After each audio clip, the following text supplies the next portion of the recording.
first met Alex Wolff as an adorable little boy on Nickelodeon, but now he's all grown up and getting into big boy trouble in his new movie, The Cat in the Moon. Everybody, we have a new student, Nick. Why don't you introduce yourself? Well, you already called me Nick, so they kind of know what they need to know.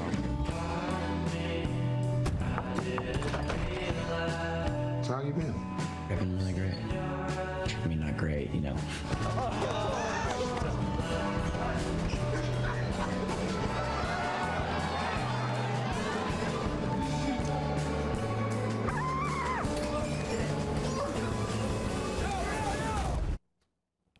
Okay, Alex, what happened? You're not a little boy on Nickelodeon. You're all grown up. This is a very intense movie. This is actually the first film that you directed, and it looks pretty intense. I saw it. It's amazing. It's so relatable. Thank you so much. So relatable. I saw myself in a lot of those scenes, actually. Really? Yeah. Oh, God. Hopefully not the fight scenes. No, not the fight scenes, but just the growing up in high school and what it was like and the loneliness and just having to meet new friends, and it's pretty intense. Yeah, I think it is kind of an intense time in everyone's lives. I mean, you know, the past few years have been, I've done sort of acted in a series of kind of intense movies, starting with, you know, playing the Boston Bomber and doing Hereditary and all these movies, but with this one it felt like I really wanted to kind of be searingly sincere and searingly honest and put it out in the world, and whatever people thought, I at least wanted to just give a piece of myself. And, yeah, so this is something that, these were kind of, it was loosely based on what you were going through. You started writing this in high school.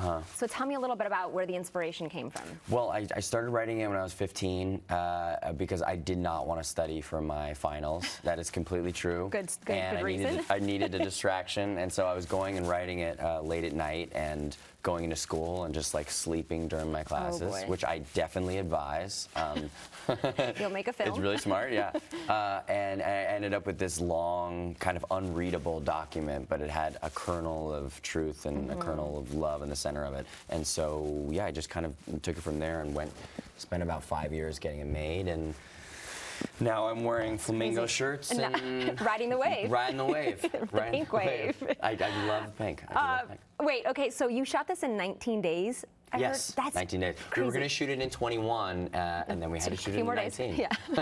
I would have loved to shoot it in 21, but 19. You needed a few more days. And then, how was like funding for all of this? Was it just so easy because you've been in the business for so long? Was it? No. Did you just? Was it like just handheld? You know. Oh God, it was so the opposite of that, and almost like it kills me to hear that. It aches me to hear that. No, it was 5 years of embarrassing myself and going into a trillion billion meetings. Just like cold calling and. I literally was cold calling. Yeah, I would wake up. I'd kind of like set my alarm. There was a couple months there where I was setting my alarm and just had a list of people that I would call and say, hey, can your friend maybe give me $10? It was like a lemonade stand. Oh my goodness. Yeah, it was unbelievably humiliating and humbling and exhausting trying to get this movie made. Yeah, it changed my life. I was going to say, how did it change your life? I mean, you've been acting, you've been in this business for so long, but how is it different being on the director side now and kind of guiding all of these actors? You've been in front of the camera for so long.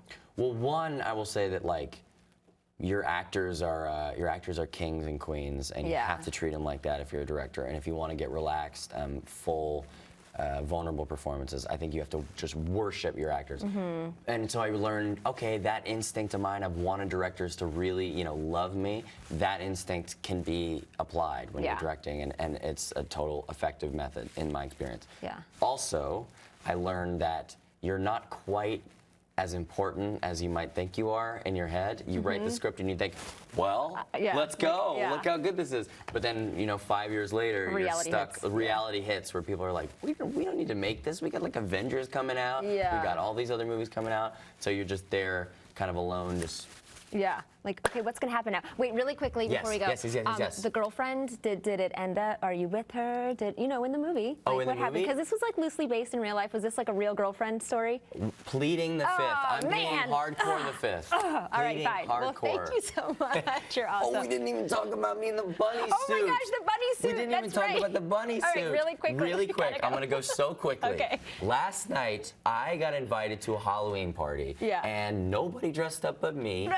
And I was in a big pink bunny suit, and I wore the ears, and I wore a big snuggie. You called it a bunny snuggie. A bunny And they have a snuggie. lot of pictures. The paparazzi came to this thing with like other more famous people, and they have a lot of pictures of me in this stupid, stupid costume. So you are no longer known as the director of The Cat in the Moon. It is the Bunny Snuggie. Yeah, exactly. All right. Literally, that's what they Thank you so said. much. Thank you so well, much. The movie is The Cat in the Moon, and it's out now. Happy Coming Halloween. up, Go see The Cat in the Moon. Ken's taking us to the pumpkin patch of the stars, and that's next right here on California Live. Let me go to the pub.